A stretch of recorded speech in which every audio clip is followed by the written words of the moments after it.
Peace, family. It's your boy Caleb Malik checking in again.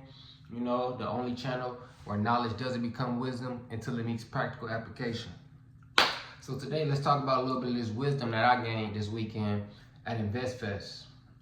If you don't know, InvestFest 2025, this was the fifth anniversary of what is basically the biggest Black-owned, Black-operated financial literacy event in really across the world. As far as I know, definitely the biggest one here in Georgia.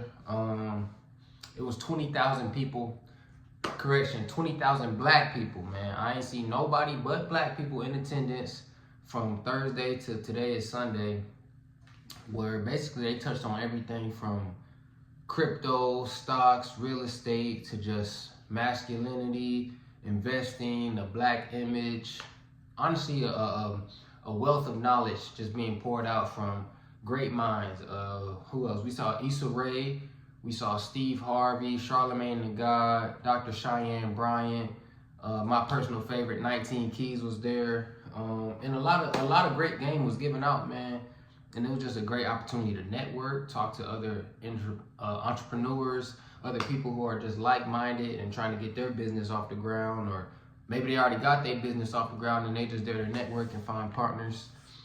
And honestly, a great event, man. I feel like it should have been talked about more.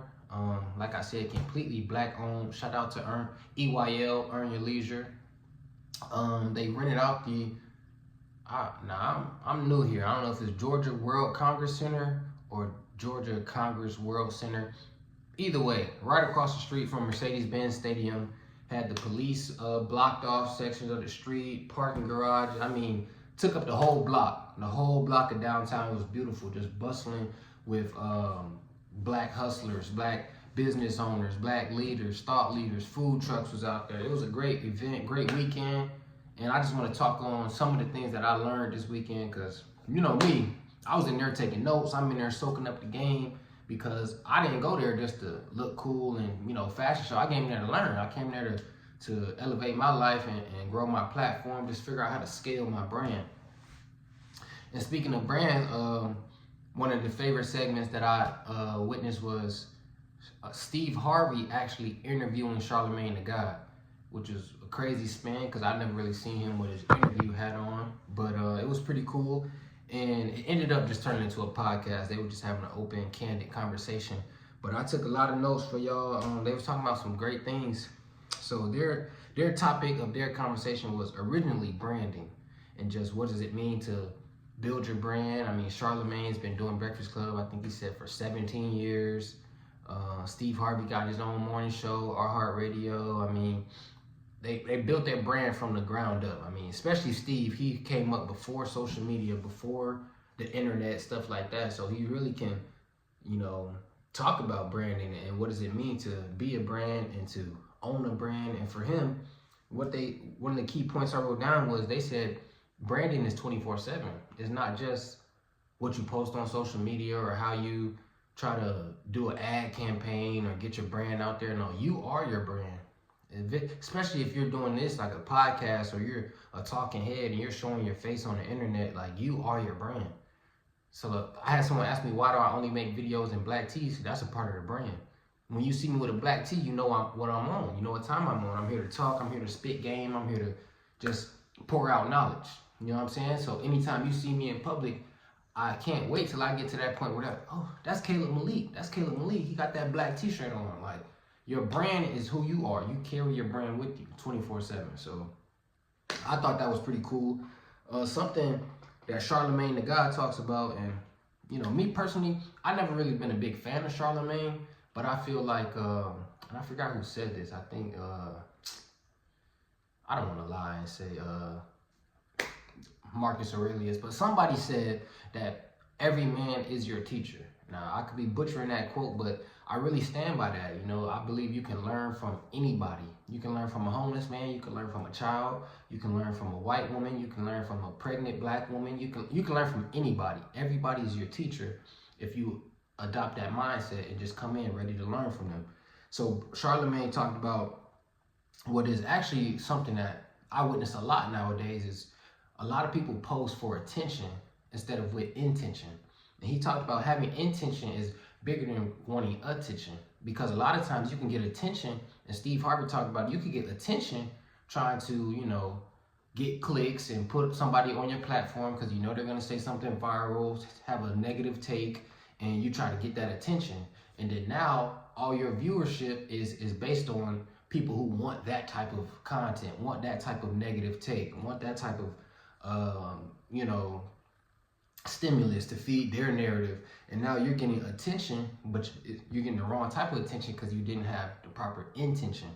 And he went further to say that the really only proper intention for any platform should be to serve, should be to pour out knowledge, should be to help someone, should be to talk about your journey and maybe motivate someone or inspire somebody and have the proper intention. But a lot of us are out here posting for clicks, views, and really, just be honest, you're trying to make content just for money, and that's the wrong intention. So you're going to attract the wrong attention. I love that one. They also talked about a part of the branding is just understanding that you are the only you. There's 8 billion people in the world, but there's only one you. So why go out here trying to replicate what you've seen someone else do because they tell you this is the model or this is what your video should look like, your thumbnail, your text, your title, this XYZ, and you're trying to duplicate someone else's brand or what works for them instead of finding out what works for you. Because you can, why be a, Charlemagne said this was a quote from him, and I'm probably going to butcher it, but he said, why be a second grade version of someone else when you could be the first grade version of yourself? And like, there's no one else out here who looks like you, acts like you, thinks like you, talks like you. So why go out of your way to imitate someone else when you can just be yourself? And then eventually a kid or even someone your age, someone older than you can look at you and get inspiration. I've had people, adult, married, grown men tell me that they've seen my videos and it inspired them to make a change or inspired them to find a quiet room and meditate. These are true stories, and like doing it from the proper intention of serving, just pouring out knowledge. If you've been with me from the beginning of my journey, you know that I only made this platform now to just speak from God. I feel like God told me to share my thoughts, share my opinions. And now I get in front of the camera and it's much more fluid. It's just much more, it comes naturally for me now, but it wasn't always like this. But anytime I get in front of this camera and I'm like, damn, I didn't get enough clicks. I didn't get enough views on that last one. Let me do a hook or a hot take or something. Then it misses the mark because it's not genuine. It's not authentic, and it's not with the intent to serve. They also talked about, and this was from Steve Harvey. He said, your gift is what you do the absolute best with the least amount of effort. And I love that. I had to write that one down because I feel like a lot of us, especially my brothers, especially like the brothers like me who played football their whole life or any sport their whole life and didn't make it. Now you're like, damn, what am I here for? What is my purpose? What is my gift? What does God have for me? Because I thought he had the league for me and then that didn't work out. So what is it? And I feel like in order to find your gift, you got to go into that cocoon. You got to go into that dark space and really get transparent and real with yourself. And honestly, ask yourself, what can I do the best? What am I the best at in my life that it really comes naturally for me? And for me, it was talking. Like people tell me all the time, man, you have a great way with words. Whenever I give someone advice, they talking about, man, I never thought about it this way. And 9 times out of 10, I'm just talking to them the same way I talk to myself. But I realize that's something that I do very well, and it takes no effort. And this is something that Steve Harvey just said in front of 20,000 people yesterday. And that's exactly what brought me here in front of you. So I feel like anybody watching this, take that from it. If you're struggling, trying to find your gift, trying to find your path, or even if you're on a path and you want to make a pivot, make a change. Take a break if you need to, recharge, but pour from a full cup. And the best way to do that is to find what you do the best that takes no effort. Because you're still going to have to go to work. You're still going to have bills. You still got to feed your kids. You still got a lot of shit to do in your life. So the only way to really be able to pour out something and still give the most of yourself to your obligations is to do something that takes the least amount of effort, but you really love it. And that's really my key notes from Steve and Charlemagne. And then also another guest that was there was Issa Rae. I don't know if I mentioned her, but I love Issa. Like from Insecure, that's what really turned me on to her. But then hearing about Awkward Black Girl, watching, she wrote One of Them Days with Keke Palmer and SZA, and just hearing about all of her journey and rap shit. I know a lot of people never watched that show. I actually watched that show when it came out. Like, I'm a big fan of Issa. So to have her on the panel, I knew I had to be there that day. And she talked about a lot of great things, but her conversation was an unscripted, I think they called it like a fireside chat, just a quick one-on-one interview. And Issa, if you know Issa, how she acts on the show, that's actually how she acts in real life. So that was pretty cool. She's very quirky and funny, but she gave a lot of gems. She dropped a lot of bars. And the very first thing that she said when she came out, and I knew she was about to cook, because she said, because they asked her, the host, I forgot her name, but they compared her, they said she's our generation's Oprah Winfrey. She's the new Oprah Winfrey. And Issa made a joke out of it, everybody laughed, and she was like humbled to even hear that, because she doesn't come into any room trying to be Oprah or trying to be like a mogul. And if you know Issa, she has coffee shops, bookshops, Creative Code, which is basically like an artist discovery brand. She damn near has a record label. Like, she does a lot. She wears a lot of hats, and she is a mogul. But even she said she shows up in every room as a listener. She's a listener first, no matter where she goes. She comes in front of 20,000 people here to hear her speak, and that's the first thing she says. She shows up in every room as a listener. So you could take something from that. I took something from that, just knowing that, like I said, everybody is your teacher. But also, you're never too big, you're never too accomplished to learn from someone. And you never know what they can say, what experience they've had that you haven't, that can really pour something into you, flip a switch in your brain. And the only way you can accomplish that and absorb that is to show up as a listener. So I love that from her. She also talked about, one of the questions was, pretty much all the questions were about her different business ventures and how she's able to accomplish this while balancing that and then working on this and having this in the back of your mind. And what she said that I think a lot of Black people need to hear is that she collaborates on everything. All her coffee shops, her bookstores, her movies, when she's writing, she collaborates on everything. She does no project alone. And I feel like a lot of us, especially Black men, this is who the channel is really for, but it's for everybody. A lot of Black men feel like we have to do it on our own. Or maybe we've been trained, even as a Black woman, to go out and get it on your own, to be this strong, independent Black woman, even though that's a term that the CIA coined and pushed onto us, but different conversation. Everyone feels like they have to do it on their own when really you don't. Nobody out here, the people who you see who have it the most and do this and do that are the most successful, they didn't do it on their own. They found someone in their corner, in their family. She talked about not doing business with people you date, but even finding a wife or someone who truly supports you to push you and collaborate on everything. And then once you get to that certain level, she talked about where eventually people will feel apprehensive about collaborating with her, because they know if I collaborate with Issa, no matter how much work I put into it, they're just going to think, oh, this is Issa's coffee shop. This is Issa's this. And you have to find people who are humble enough to understand that you might not get the credit for it, but Issa's going to put you on with her plug. She's going to let people know that I didn't do this alone, I did it with them, and it's going to benefit you.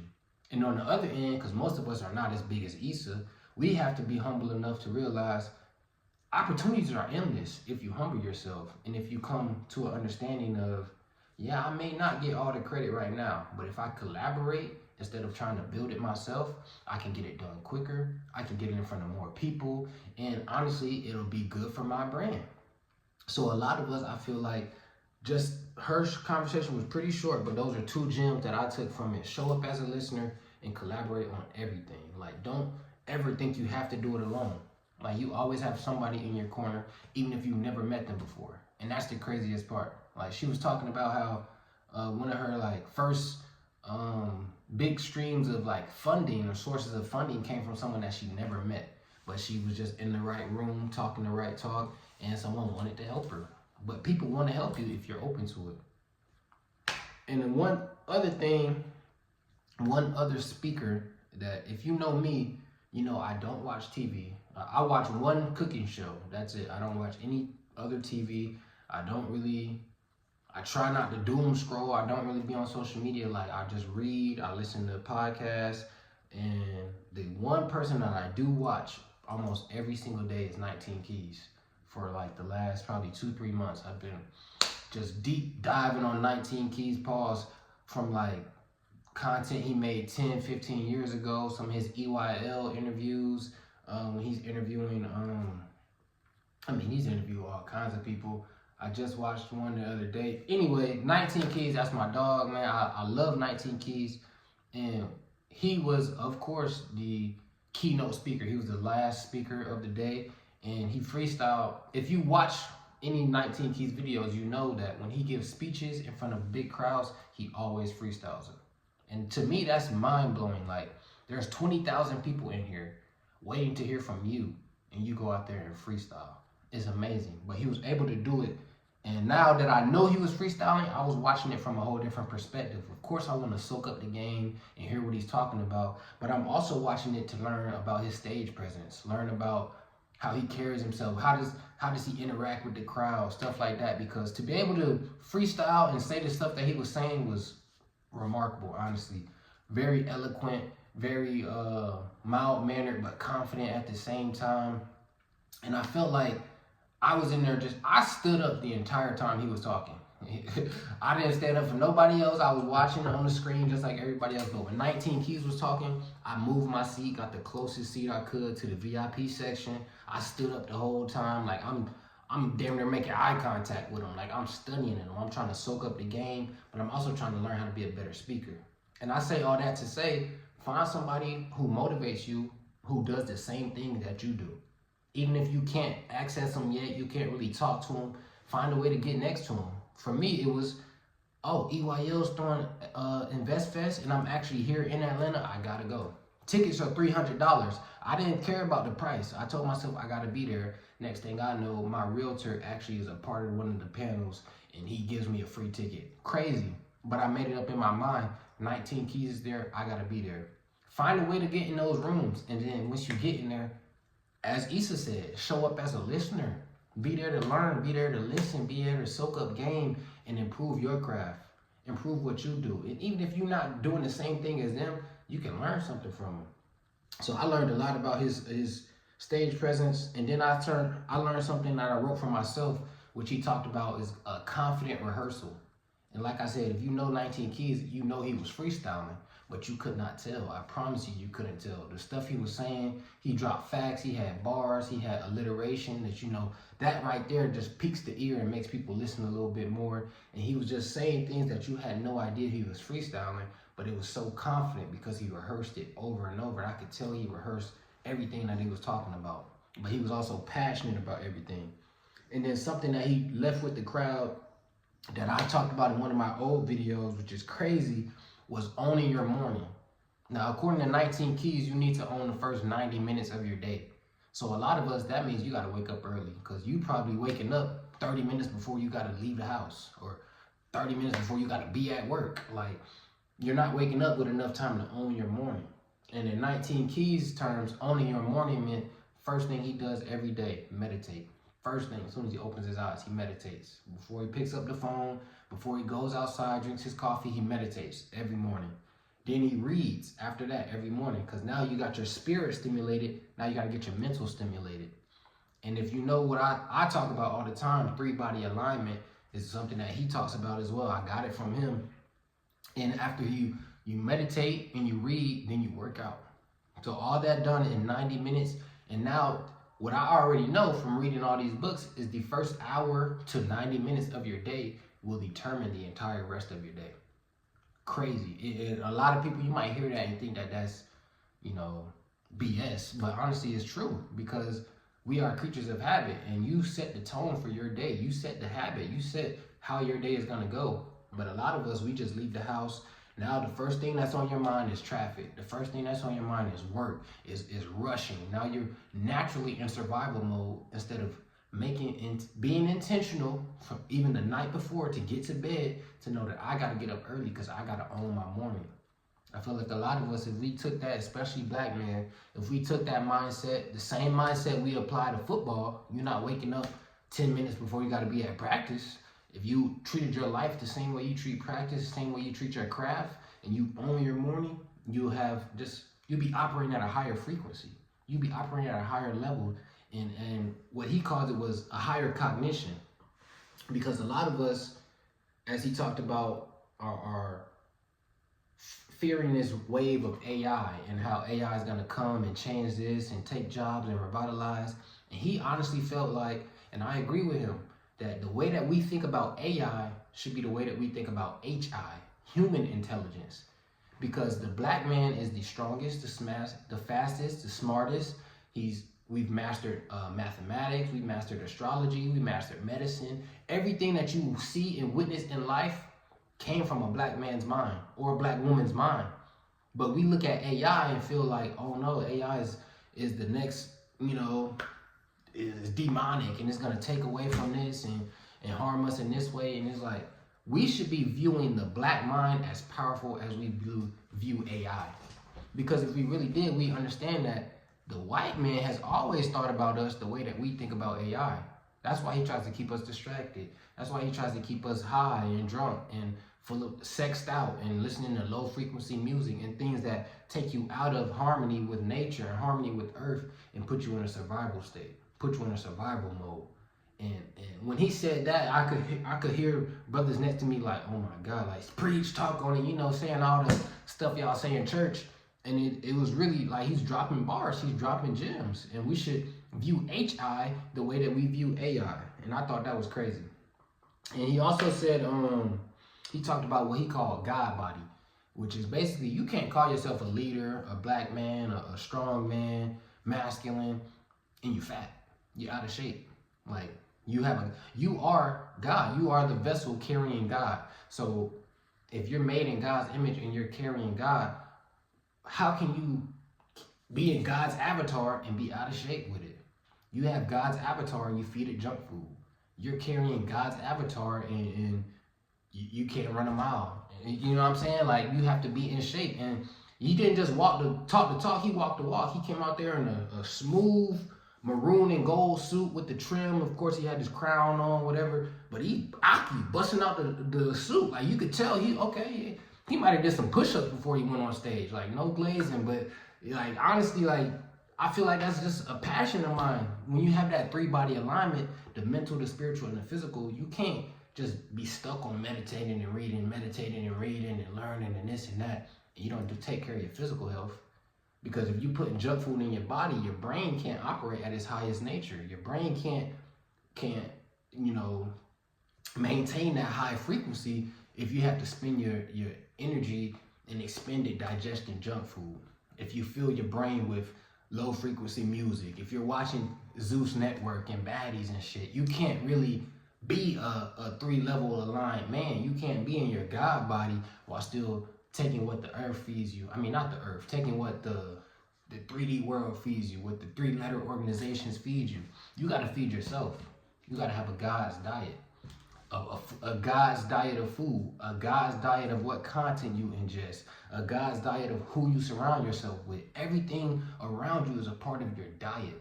And that's not from Keys, that's from me. I feel like you got to have that 3-body alignment, because when all 3 of those are aligned, doors open up for you.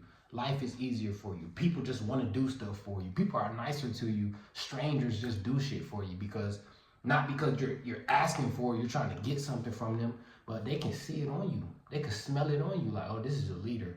This is a man. This guy right here knows what he's doing here. He knows his purpose. Let me get out of his way. Let me help him out. And it's just, you pour into yourself and it just overflows into everything around you. And then the last thing that Keys talked about before he got off stage, and something that really resonated with me, is that, like I said, a lot of us are so consumed with consumption, consumed with music and TV and scrolling and gambling and sports and all this, and we have no time for ourselves. And then our brain, because our brain is not engineered to get hits of dopamine scrolling all day, so now our brain becomes so docile and so dependent on dopamine that we can no longer be stimulated in a low stimulus environment. We cannot be entertained by going outside, sitting in nature. We can't be entertained by talking to the trees. We can't be entertained by a book on a beach. A lot of us, we need to see something. We need to scroll. We need to hear something. We can't even just sit in peace. We got to play music because we're so addicted to stimulus that now we are no longer able to function just as we were meant to, as natural beings, as beings that existed before we had to pay bills, before we were slaves, when we were kings. There was no, you know what I'm saying? It wasn't no porn. It wasn't no this, that, and the other. Excuse me, I hope the video ain't cut off. But yeah, you have to just be able to exist in a low stimulus environment and still enjoy yourself. And the only way to do that is to take back what you consume and take control of what you put into your body, what you put into your mind. Like I said, if you've been watching this channel, on December 31st, I dedicated this year to myself. I deleted all my social media. I stopped watching TV. I just been reading nothing but books, and my life has changed immensely. And you don't have to go that far, but find what works for you. And I promise you can change your life just by changing your mind.